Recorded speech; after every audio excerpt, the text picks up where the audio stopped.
Hello everyone, जय Shri Mahakal. My self खुशी और आप सभी का खुशी की दुनिया में स्वागत है। और आज का हमारा टॉपिक होने वाला है प्राइम मिनिस्टर ऑफ इंडिया। तो इससे पहले वाले जो टॉपिक्स थे, अभी हमने स्टार्ट करा है यूनियन। ठीक है, union part 5 of Indian constitution. तो इसमें हमने क्या क्या पढ़ लिया है? इसमें हमने प्रेसिडेंट पढ़ लिया है, वाइस प्रेसिडेंट पढ़ लिया है, काउंसिल ऑफ मिनिस्टर पढ़ लिया है, और आज हम पढ़ने वाले हैं प्रेसिडेंट। और इसके बाद वाली वीडियोस में हम पढ़ेंगे हमारा पार्लियामेंट।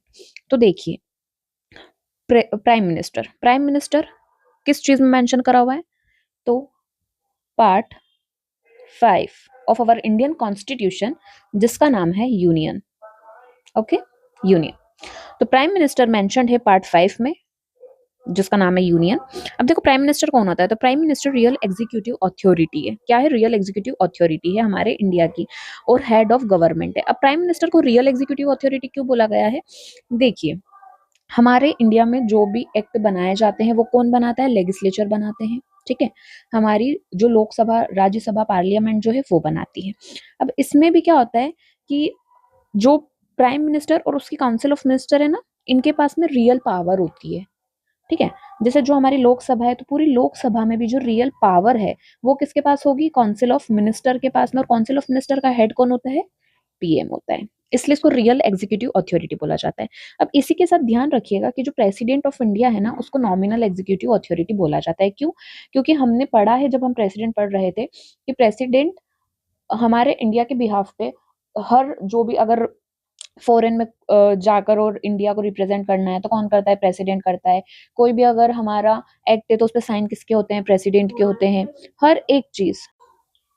ठीक है, तो और इसको हेड ऑफ स्टेट बोला जाता है। प्रेसिडेंट फर्स्ट सिटीजन होता है हमारे इंडिया का, और ये नॉमिनल होता है। यानी हमने ये भी पढ़ा था कि प्रेसिडेंट की कुछ पावर्स होती है, जैसे प्रेसिडेंट अपॉइंट करता है, प्रेसिडेंट ही अपॉइंट करता है प्राइम मिनिस्टर को भी। प्रेसिडेंट अपॉइंट करेगा प्राइम मिनिस्टर को, काउंसिल ऑफ मिनिस्टर को, और बहुत सारे कमीशन को प्रेसिडेंट अपॉइंट करता है, जैसे कि इलेक्शन कमीशन ऑफ इंडिया हो गया, हमारा यूपीएससी हो गया, सब कुछ। बट नॉमिनल एग्जीक्यूटिव अथॉरिटी क्यों बोला इसको? क्योंकि अपॉइंट तो ये करता है, बट किसकी सिफारिश पर? प्राइम मिनिस्टर और उसकी काउंसिल ऑफ मिनिस्टर। ठीक है, प्राइम मिनिस्टर की सिफारिश पर करता है। तो ये सिर्फ नाम मात्र का है, इसलिए नॉमिनल है, और ये सच में करता है, इसलिए ये रियल एग्जीक्यूटिव है। ओके, और इसको हेड ऑफ गवर्नमेंट बोला जाता है, क्योंकि जो भी गवर्नमेंट, जो भी पार्टी हमारे यहाँ पर जीतती है, जिसकी सरकार होती है, उसका ये हेड होता है। इसलिए head of government, leading party का हेड है, इसलिए हेड ऑफ गवर्नमेंट। और ये हेड ऑफ स्टेट, क्योंकि इसको हमने हमारे कॉन्स्टिट्यूशन में प्रेसिडेंट को क्या बोला गया है? First citizen of our country and head of state. तो आई होप आपको ये पीएम और प्रेसिडेंट में क्लियर हो गया होगा। और यहाँ से डायरेक्ट क्वेश्चंस भी बनते हैं कि who is the real executive authority, who is the nominal executive authority. तो ये ध्यान रखना। अब हम प्राइम मिनिस्टर को लेकर कुछ इंपॉर्टेंट आर्टिकल्स देख लेते हैं, जैसे कि हमारा है आर्टिकल नंबर 74, जिसमें दिया हुआ है council of minister to aid and advise the president. यानी हमारे कॉन्स्टिट्यूशन में ये लिखा हुआ है आर्टिकल नंबर 74 में कि एक काउंसिल ऑफ मिनिस्टर रहेगी, काउंसिल ऑफ मिनिस्टर रहेगी, जो कि हमारे प्रेसिडेंट को हर चीज में एडवाइस करेगी। ठीक है, यानी किसको अपॉइंट करना है, किसको रखना है, किसको नहीं रखना है, किस तरह से पॉलिसीज बनेगी, करेगी, कुछ भी इंफॉर्मेशन प्रेसिडेंट को देनी हो या कुछ इंफॉर्मेशन प्रेसिडेंट को लेनी हो, तो ये सारी चीजें कौन करता है? काउंसिल ऑफ मिनिस्टर करती है। प्रेसिडेंट को एडवाइस करने का काम, उसको इन्फॉर्म करने का काम। अब आता है आर्टिकल नंबर 75। आर्टिकल नंबर 75 में other provisions as to minister. Other provisions as to minister, यानी इसमें ना अपॉइंटमेंट दिए हुए हैं। किस किस के अपॉइंटमेंट दिए हुए हैं? पीएम। ठीक है, पीएम को अपॉइंट कौन करेगा? प्रेसिडेंट करेगा।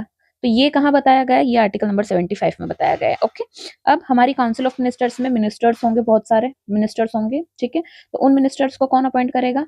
प्रेसिडेंट अपॉइंट करेगा, बट किसकी सिफारिश पे? पीएम की सिफारिश पे। ये कहाँ मेंशन करा गया है? तो ये आर्टिकल नंबर 75 पर मेंशन करा गया है। ठीक है, तो ये जितने भी अपॉइंटमेंट्स है, ये सारे आर्टिकल नंबर 75 में मेंशन करे हुए हैं। अब आता है हमारा आर्टिकल नंबर 78, यानी duties of PM giving info to president. 78 में पीएम की ड्यूटीज बताई गई है। देखो, ये इंपॉर्टेंट आर्टिकल है, पूछा जा सकता है कि ड्यूटीज ऑफ पीएम कौन से आर्टिकल में मेंशन है। तो आर्टिकल नंबर 78 में ड्यूटीज ऑफ पीएम मेंशन करी गई। ड्यूटीज ऑफ प्राइम मिनिस्टर में क्या क्या आ जाता है? जैसे कि अगर मान लीजिए प्रेसिडेंट को कुछ भी इंफॉर्मेशन चाहिए अबाउट कि काउंसिल ऑफ मिनिस्टर में क्या हो रहा है, पीएम क्या कर रहे हैं, कौन सी पॉलिसी पे अभी ये काम कर रहे हैं, कौन सा मैटर अभी मतलब काउंसिल ऑफ मिनिस्टर में डिस्कस हो रहा है, तो अगर प्रेसिडेंट को कुछ भी इंफॉर्मेशन चाहिए तो वो इंफॉर्मेशन कौन देगा? उनको पीएम देगा। ठीक है, कुछ भी इंफॉर्मेशन। तो ये पीएम की जितनी भी ड्यूटीज है प्रेसिडेंट को लेकर, वो सब आर्टिकल नंबर 78 में मेंशन करी गई है। अब यहाँ पे ही देखिए एक आर्टिकल और है, आर्टिकल नंबर 88, जिसमें दिया हुआ है rights of minister as respect the house. इसका मतलब क्या हुआ, हमारा जो पार्लियामेंट है ना, पार्लियामेंट में क्या होता है, पार्लियामेंट में एक राज्यसभा होती है और एक लोकसभा होती है, इनके मेंबर्स होते हैं, ठीक है। अब जो मिनिस्टर्स है वो कहीं में होते हैं, लोकसभा के जो मिनिस्टर्स होते हैं ना, वो क्या करते हैं, उनके जितने भी राइट्स हैं हाउस को लेकर यानी पार्लियामेंट को लेकर, वो सारा आर्टिकल नंबर 88 में दिया हुआ है। देखो मैं यहाँ पे इसको ज्यादा डिस्कस नहीं करूंगी, क्योंकि जब हम पार्लियामेंट वाला टॉपिक पढ़ेंगे ना, तो तब मैं वहां पे इस आर्टिकल को अच्छे से डिस्कस करके आपको बता दूंगी। देखो अब हम देखेंगे अपॉइंटमेंट ऑफ प्राइम मिनिस्टर। तो हमने आर्टिकल नंबर 75 में पढ़ा था कि appointment of prime minister is done by president, okay. यानी प्राइम मिनिस्टर को कौन अपॉइंट करता है, प्रेसिडेंट अपॉइंट करता है। अब देखो प्राइम मिनिस्टर अपॉइंट तो प्रेसिडेंट करेगा, ये हमारे आर्टिकल 75 में मेंशन है, यानी ये हमारे कॉन्स्टिट्यूशन में मेंशन है। बट किसे वो प्राइम मिनिस्टर अपॉइंट करेगा, ये हमारे कॉन्स्टिट्यूशन में कहीं से कहीं तक मेंशन नहीं है। बट जनरली प्रेसिडेंट किसको अपॉइंट करता है, prime minister leader of majority party को, ओके। यानी जो भी पार्टी अभी सत्ता में है, जो भी लीड कर रही है, जो भी मेजोरिटी पार्टी है, उसका कोई लीडर होगा, तो उस लीडर को पीएम बनाया जाएगा। इसी के साथ साथ ये तो अभी ऐसे मतलब मैं ये बता रही हूँ कि जनरली होता आया, अभी तक ऐसा ही होता है, बट जरूरी नहीं है कि लोकसभा का मेंबर या फिर लीडिंग पार्टी का मेंबर ही प्राइम मिनिस्टर हो। राज्यसभा का मेंबर भी प्राइम मिनिस्टर हो सकता है, ठीक है। राज्यसभा का मेंबर भी प्राइम मिनिस्टर बन सकता है, ठीक है। अब आता है, हमने दो चीज पढ़ ली कि लोकसभा का भी राज्यसभा का भी दोनों में से प्राइम मिनिस्टर हो सकता है। जैसे कि हम एग्जांपल लेके चलें तो इंदिरा गांधी, ठीक है। तो इंदिरा गांधी कौन थे, इंदिरा गांधी ना लोकसभा के मेंबर नहीं थे, इंदिरा गांधी राज्यसभा के मेंबर थे। और इंदिरा गांधी राज्यसभा के मेंबर होने के बावजूद पीएम बने थे, ठीक है। तो इंदिरा गांधी जी का एग्जाम्पल याद रखिएगा, तो आप ये चीज कभी नहीं भूलेंगे कि जो प्राइम मिनिस्टर है सिर्फ लोकसभा से बनते हैं, नहीं राज्यसभा से भी बनते हैं। अब कुछ ऐसे मेंबर भी होते हैं जो ना तो लोकसभा के मेंबर हो, ना ही राज्यसभा के मेंबर हो, तो भी वो प्राइम मिनिस्टर बन सकते हैं। लेकिन वो मेंबर को 6 मंथ के अंदर अंदर पार्लियामेंट का मेंबर बनना जरूरी है। अगर वो 6 महीने के अंदर पार्लियामेंट का मेंबर बन जाते हैं, तब तो वो प्राइम मिनिस्टर की पोस्ट पर कंटिन्यू करेंगे। लेकिन अगर वो नहीं बन पाते हैं, तो फिर उनको रिजाइन करना पड़ेगा या फिर रिमूव करना पड़ेगा, ओके। तो ये चीज ध्यान रखना। तो प्राइम मिनिस्टर कौन कौन बन सकता है, लोकसभा की लीडिंग पार्टी का मेंबर भी बन सकता है, राज्यसभा का मेंबर भी बन सकता है, उसी के साथ कोई ऐसा मेंबर भी बन सकता है जो पार्लियामेंट का हिस्सा ना हो, बट उसको 6 मंथ के अंदर अंदर पार्लियामेंट का मेंबर बनना जरूरी है। और अगर वो नहीं बनता है तो फिर उसको हटा दिया जाएगा। जो पीएम की ओथ है वो कौन दिलवाता है, प्रेसिडेंट दिलवाता है। पीएम का जो टर्म है वो नॉट फिक्स्ड है। अब यहाँ पे नॉट फिक्स्ड क्यों करा गया है, देखो जनरली क्या होता है कि जब भी इलेक्शन होता है तो 5 साल तक तो सरकार चलती है, ये हमने देखा है कि एवरी 5 ईयर के बाद में हमारे जनरल इलेक्शंस होते हैं। बट कभी कभी ऐसा भी होता है कि जो भी हमारी लीडिंग पार्टी है, ठीक है, जो भी हमारी लीडिंग पार्टी है या फिर मेजोरिटी पार्टी है, वो उसकी मेजोरिटी को प्रूफ नहीं कर पाती है पार्लियामेंट में, यानी उसकी मेजोरिटी खत्म हो जाती है।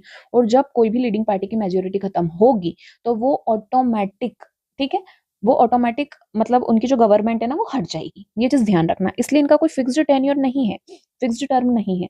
जब तक वो पार्टी लीड कर रही है तब तक ही वो लीड करती है, तब तक ही वो प्राइम मिनिस्टर रहता है, उसकी काउंसिल ऑफ मिनिस्टर रहती है। बट जब उनकी मेजोरिटी खत्म हो गई तो वो डिसॉल्व हो जाएगी। तो इसको बोला जाता है कि नॉट फिक्स्ड टर्म है प्राइम मिनिस्टर का।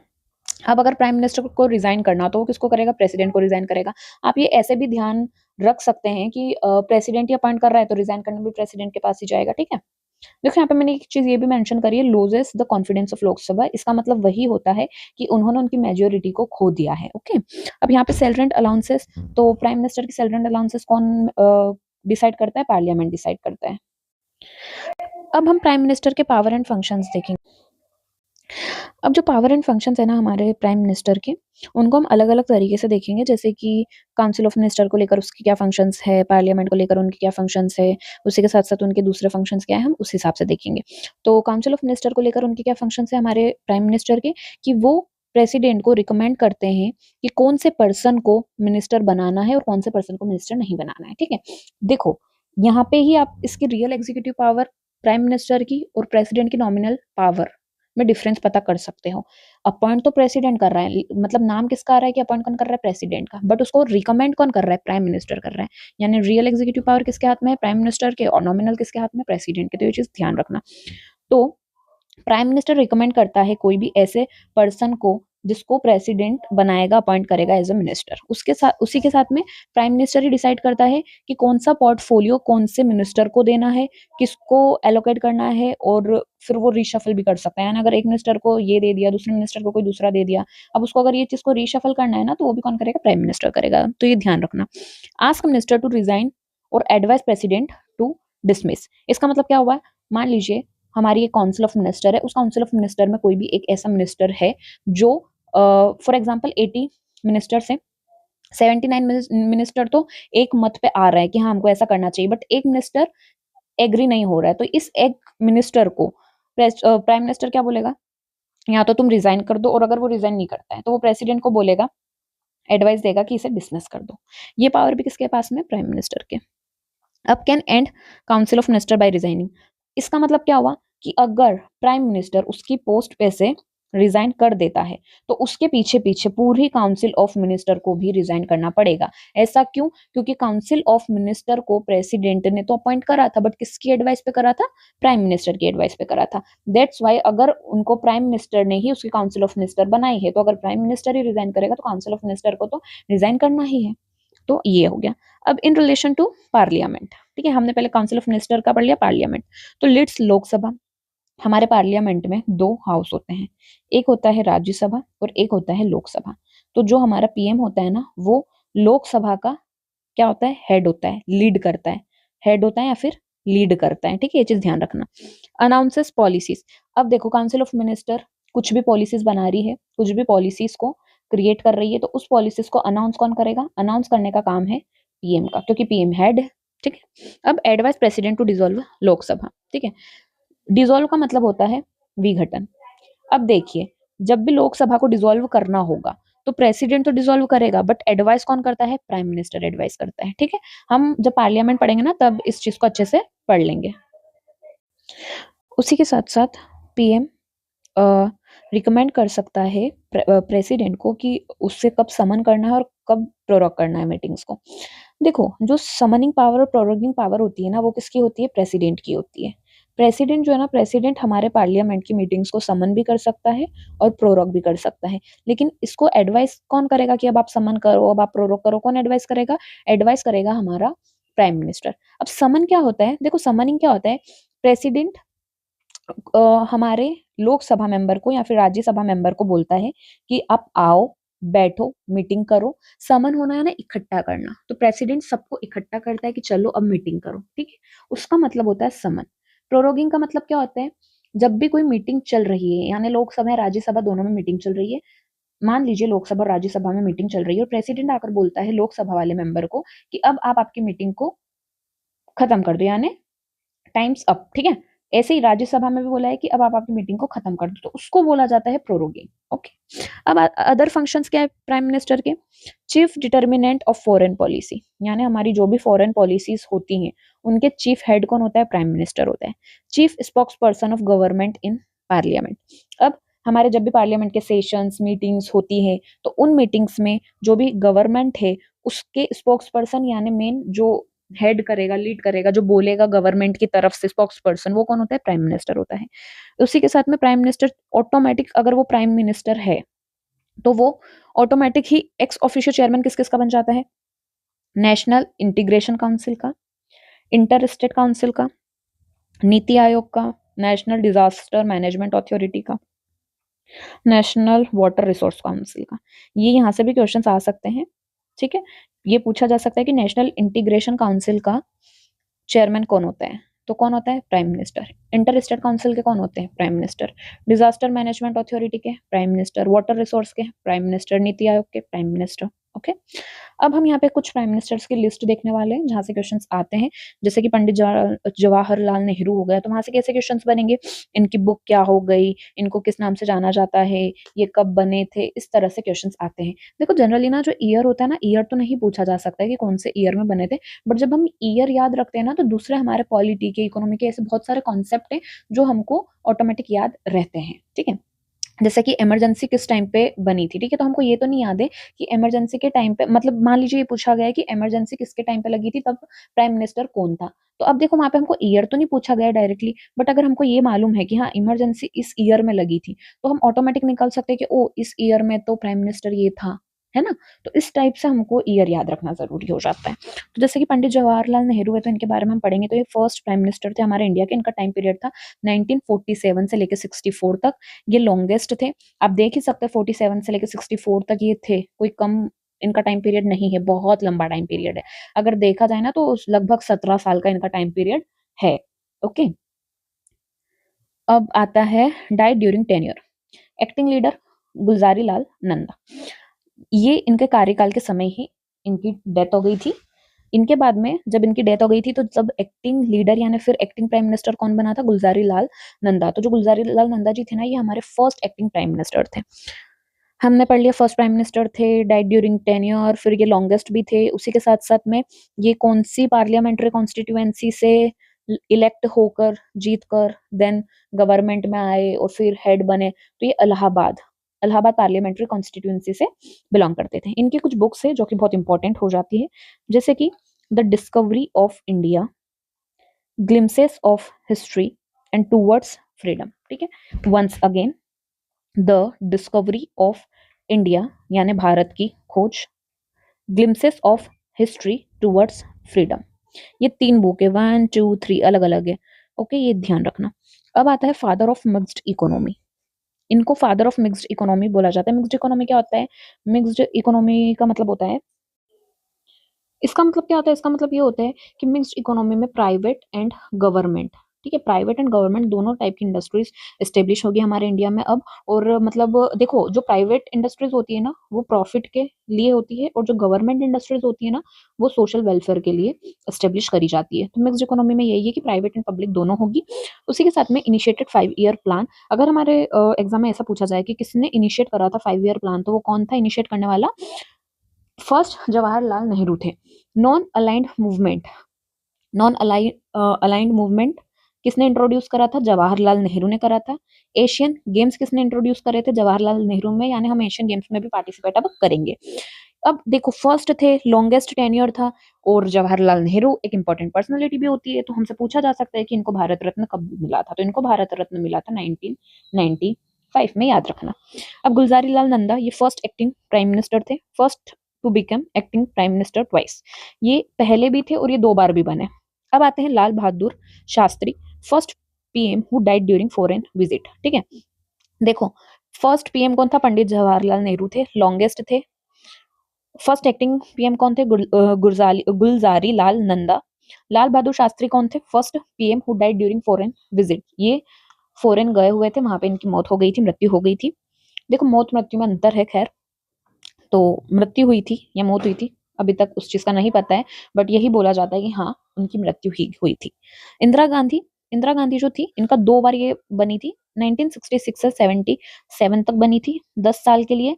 देन 1980 से 84 तक बनी थी, और उसके बाद इनका असेसिनेशन हो गया था, assassinated while in office. Okay, ये फर्स्ट वुमन पीएम थी। पीएम फ्रॉम राज्यसभा, ये राज्यसभा से पीएम बनी थी। ये फर्स्ट वुमन भी थी, राज्यसभा से पीएम बनी थी, first PM to lose Lok Sabha. ठीक है, असैसिनेटेड वाइल इन ऑफिस। अब जिस टाइम पे इनका असैसिनेशन हुआ था, तब हमारे प्रेसिडेंट कौन थे? ज्ञानी जेल सिंह। अब आते हैं मोरारजी देसाई।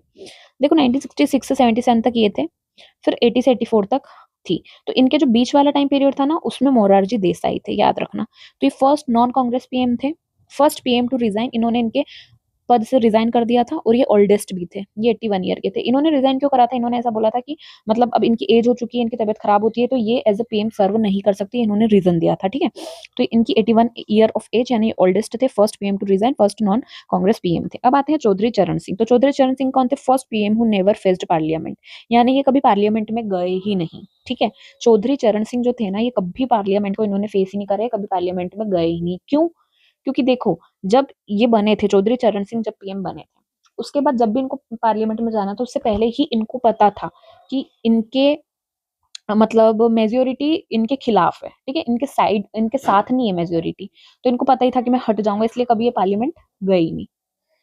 फिर आते हैं Rajiv Gandhi, father of IT revolution. देखो राजीव गांधी से हमको सिर्फ एक चीज याद रखनी है कि ये आईटी रिवॉल्यूशन के फादर थे, यानी आईटी रिवॉल्यूशन यानी अभी जो भी हमारा कंप्यूटर लैपटॉप जितना भी हमारा आईटी फील्ड में मॉडर्नाइजेशन हुआ है वो सब किसने करा है, राजीव गांधी ने करा, तो इनको आईटी रिवॉल्यूशन का फादर भी कहा जाता है। अब आते हैं विश्वनाथ प्रताप सिंह, 1989 से 90, okay, first PM to resign due to no confidence motion. मतलब इनको प्रेसिडेंट ने प्राइम मिनिस्टर तो बना दिया था बट नो कॉन्फिडेंस मोशन के तहत इन्होंने रिजाइन कर दिया।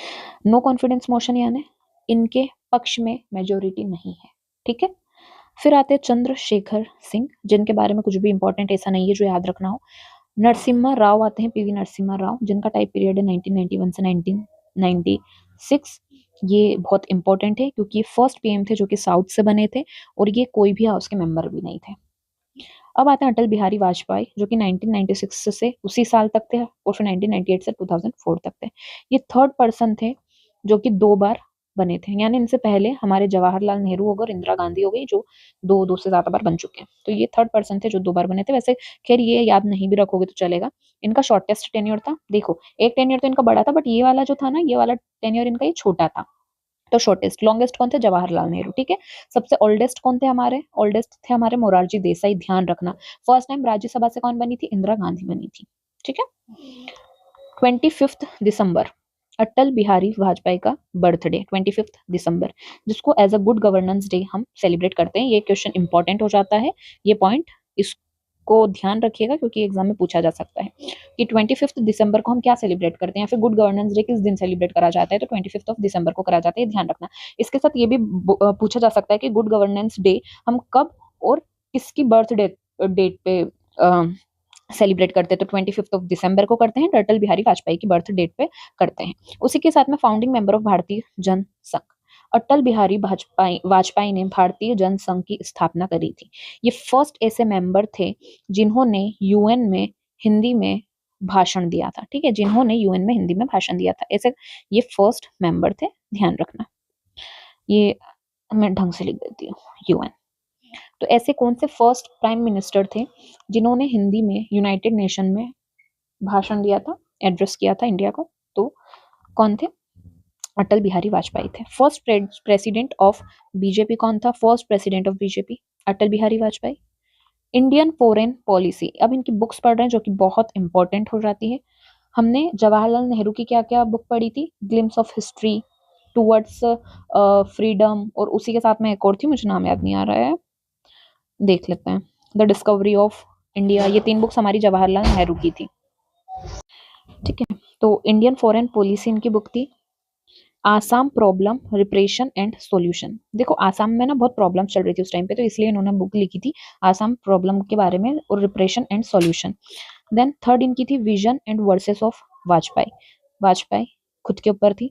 इंडिया माई डेस्टिनी, राजनीति की रपटीली राहें, संकल्प काल, ठीक है, हिंदी में भी लिख देती हूँ, राजनीति की रपटीली राहें एंड संकल्प काल, संकल्प काल, ठीक है, संकल्प काल। तो ध्यान रखना इंडियन फॉरेन पॉलिसी, उसी के साथ में हमारी Assam problem and repression and solution, India my destiny, राजनीति की रपटीली राहें, संकल्प काल, और इनको भी भारत रत्न मिला था 2015 में। 1995 में किसको मिला था, जवाहरलाल नेहरू को मिला था, और 2015 में किसको मिला है, अटल बिहारी वाजपेयी को। इनके बाद में गोवड़े जी बने थे, इंदर कुमार गुजराल बने थे, डॉक्टर मनमोहन सिंह बने थे। अब मनमोहन सिंह इंपॉर्टेंट आ जाते हैं जो कि 2004 से लेकर 2014 तक बने थे, 2004 से 2014 तक बने थे। ये फर्स्ट ऐसे थे जो कि इकोनॉमिस्ट थे, ठीक है, इकोनॉमिस्ट हु बिकेम पीएम, और ये फर्स्ट सिख पीएम थे। ये गवर्नर ऑफ आरबीआई भी रह चुके हैं, टाइम पीरियड याद रखना 82 से 85। देन ये फाइनेंस मिनिस्टर थे नरसिम्हा राव गवर्नमेंट में, और नरसिम्हा राव गवर्नमेंट ऐसी गवर्नमेंट थी जो कि ये फर्स्ट साउथ इंडियन पर्सन थे, और ये दोनों मेंबर, मतलब दोनों पार्लियामेंट के दोनों हाउस के मेंबर नहीं थे। इनके achievement, national rural health mission. अब ये क्वेश्चन आ सकता है कि who introduced national rural health mission, तो उसमें आएगा मनमोहन सिंह जी। आधार, जो कि आज बहुत हम सबको पता है कि आधार कार्ड सबके पास है। आधार कार्ड क्या होता है, आधार क्या होता है, तो उसको किसने चालू करा था? मनमोहन सिंह ने। नेशनल फूड सिक्योरिटी एक्ट कौन लाया था? मनमोहन सिंह जी लाए थे। आरटीआई एक्ट, आरटीई एक्ट, ठीक है, right to education, right to information act, act कौन लाया था? मनमोहन सिंह लाए थे। यहाँ पे देखो एक बहुत ही ज्यादा एक इम्पोर्टेंट चीज है, एमजी नरेगा, नरेगा, ठीक है, एमजी नरेगा। ये जो एमजी नरेगा स्कीम है, ये 2005 में आई थी और ये भी मनमोहन सिंह जी ने ही इंट्रोड्यूस करी थी और ये बहुत इंपॉर्टेंट स्कीम हो जाती है। इसको, इसमें से क्वेश्चन डायरेक्ट बन सकता है कि who introduce MG NREGA scheme, कब आई थी, इसका फुल फॉर्म क्या है, ये सब कुछ आपको ध्यान रखना है, ठीक है। इनकी एक बुक थी to the nation for the nation, यानी ये जो बुक है ना इनकी, इसको याद रखना बहुत इंपॉर्टेंट है। हमने बुक तीन व्यक्तियों की पढ़ी है, जवाहरलाल नेहरू जी की पढ़ी है, मनमोहन सिंह की पढ़ी है और अटल बिहारी वाजपेयी की पढ़ी है। तो तीनों की बुक्स याद रखना। अब आते हैं नरेंद्र दामोदर दास मोदी, जिनको अभी हम सब जानते हैं कि ये अभी हमारे प्रेजेंट के पीएम है। First PM born in independent India, इसका मतलब क्या हुआ? 1947 के बाद इनका जन्म हुआ है और अभी तक जितने भी पीएम थे इनसे पहले, उनका सबका जन्म 1947 से पहले हुआ था।